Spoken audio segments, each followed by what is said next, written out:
नमस्कार। आकाशवाणी से प्रस्तुत है समाचार संध्या। प्रधानमंत्री नरेंद्र मोदी कल स्वास्थ्य और चिकित्सा अनुसंधान विषय पर एक वेबिनार को संबोधित करेंगे।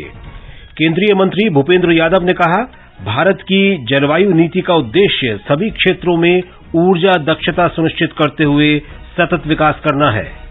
भारतीय नौसेना ने पोत से छोड़ी जाने वाली ब्रह्मोस मिसाइल का अरब सागर में सफल परीक्षण किया।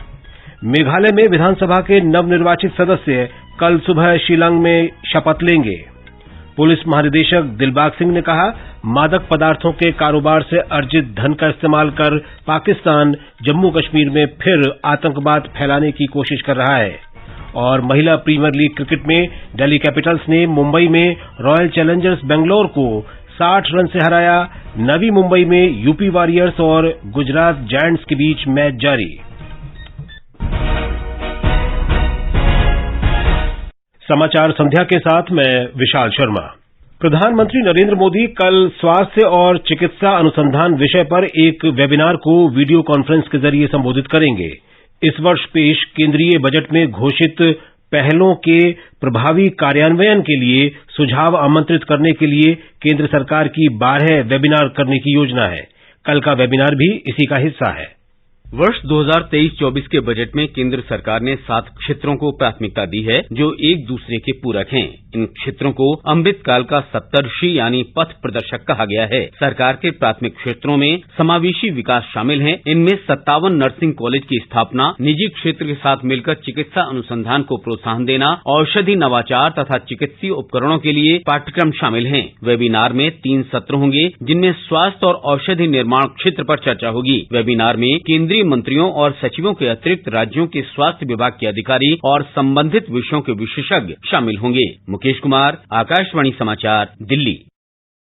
केंद्रीय पर्यावरण, वन और जलवायु परिवर्तन मंत्री भूपेंद्र यादव ने कहा है कि भारत की जलवायु नीति का उद्देश्य सभी क्षेत्रों में ऊर्जा दक्षता सुनिश्चित करते हुए सतत विकास और गरीबी उन्मूलन करना है।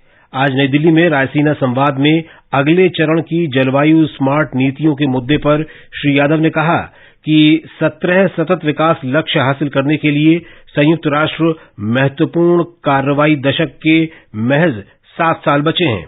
उन्होंने कहा कि प्रधानमंत्री नरेंद्र मोदी के दूरदर्शी नेतृत्व में भारत में जलवायु स्मार्ट नीतियां तैयार की जा रही हैं जो भारतीय जीवन शैली और सतत विकास के अनुरूप हैं।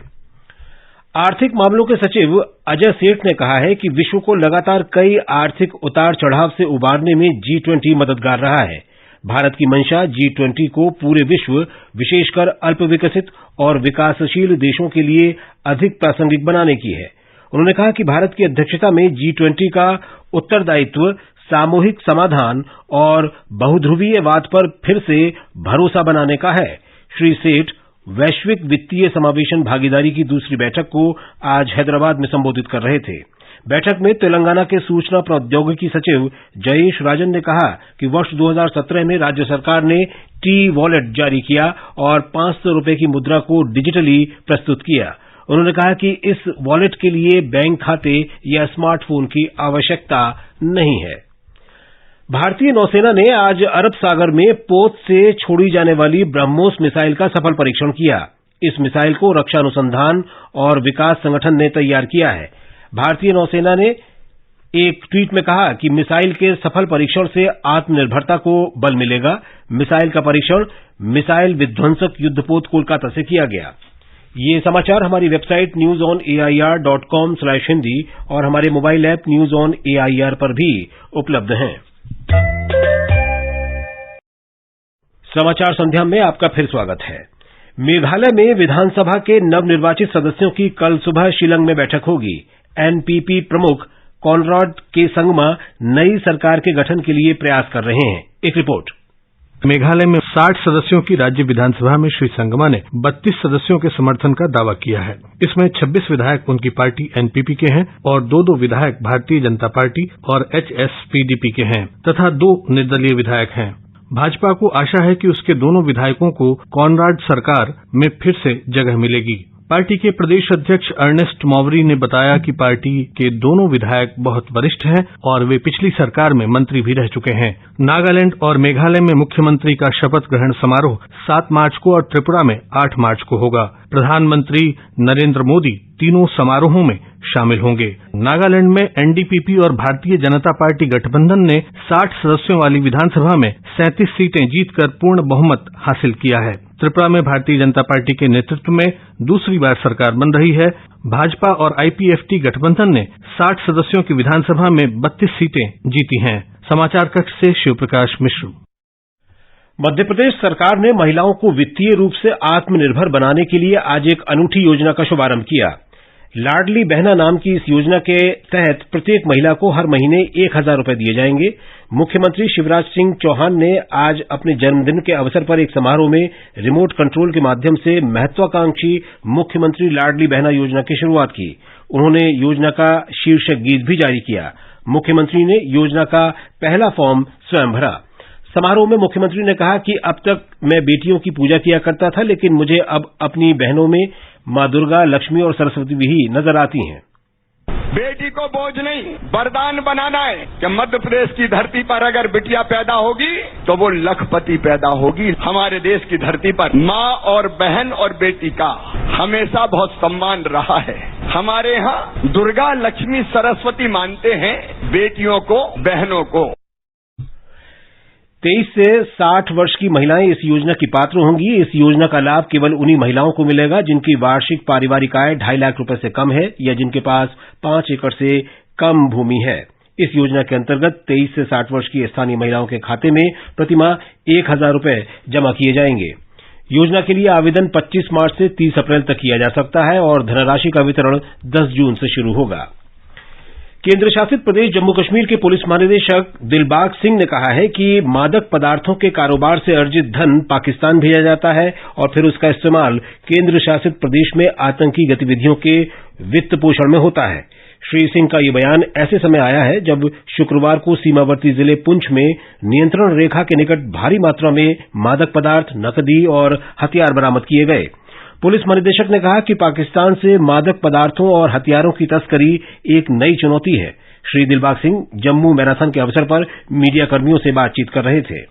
मिशन ये है कि जीरो टेरर की तरफ बढ़ा जाए। हर उस जगह को अपने एक्शन के दायरे में लाना पड़ता है जहां से टेरर का इकोसिस्टम जिंदा रहता है, जहां से टेरर इकोसिस्टम चलता है। 557 लोग ऐसे हैं कानून के दायरे में ला करके जिनके खिलाफ केसेस रजिस्टर किए गए। मैं मुबारक देना चाहता हूं अपनी जम्मू पुलिस को, कश्मीर पुलिस को कि बहुत सारी इस तरह की कार्रवाइयां जिनका निशाना जम्मू शहर भी था और बाकी शहर भी थे, उनको रोका गया। ऐसे केसेस भी सामने आए जहां ड्रग्स की तस्करी का पूरा नेटवर्क है, उनको वर्कआउट किया गया।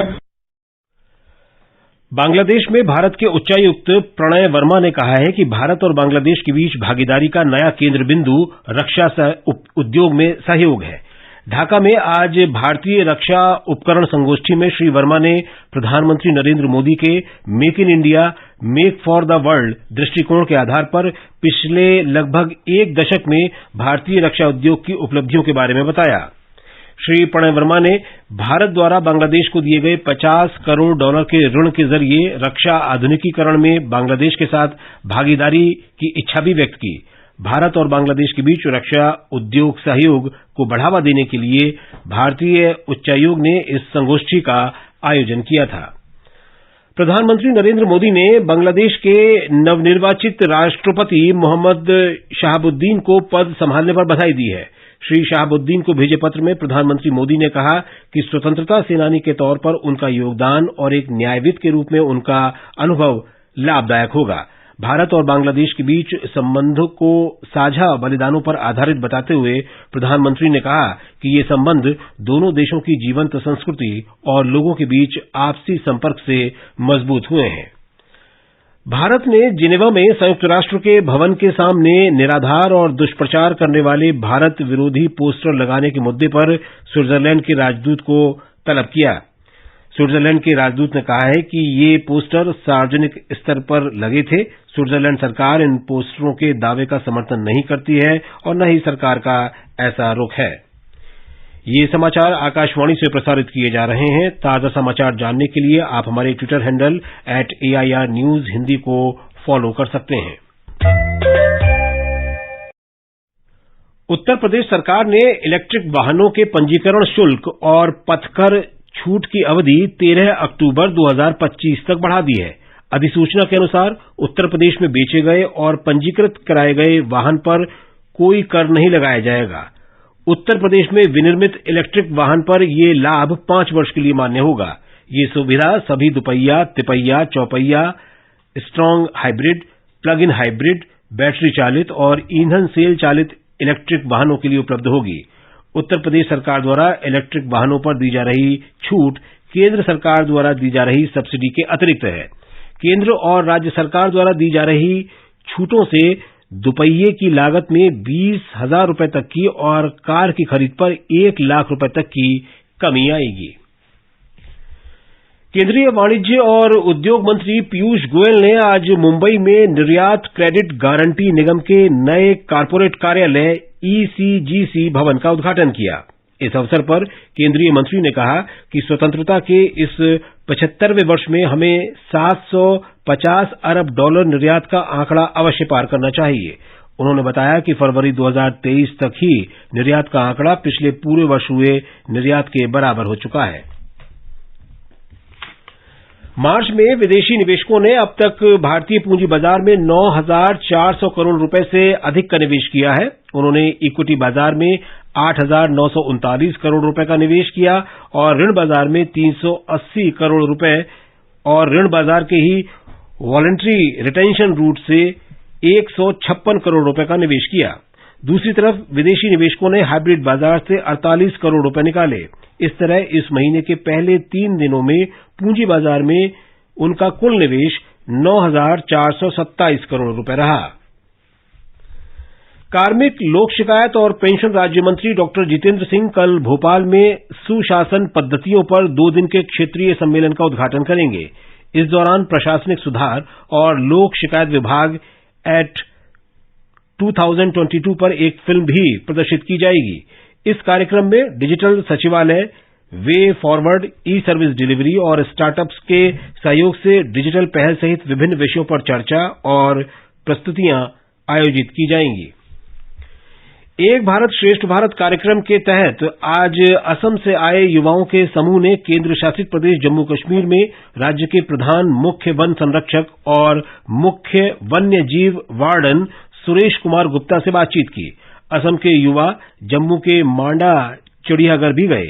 बातचीत के दौरान मुख्य वन्यजीव वार्डन ने युवाओं को जम्मू कश्मीर के वनों और वन्यजीव संपदा, वनों और वन्यजीवन के संरक्षण के लिए सरकार द्वारा उठाए गए विभिन्न कदमों के बारे में जानकारी दी।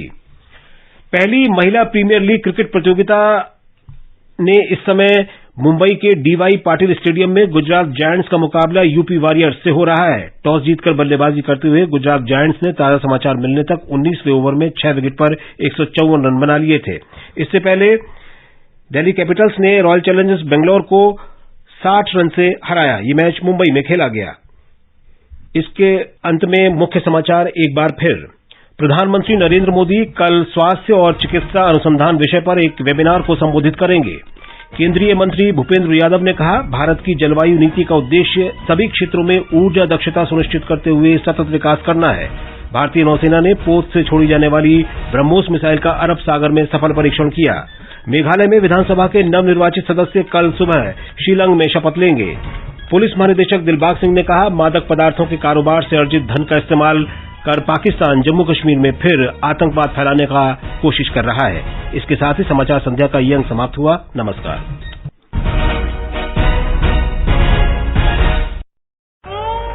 वो सींचता है खेत को अपने पसीने से, धानुका पर विश्वास से, हौसलों से अपने सीने के। महज अन्नदाता कहने से काम नहीं बनता है। ऐ किसान, तुझे पूरे देश का प्रणाम तो बनता है। धानुका, इंडिया का प्रणाम हर किसान के नाम।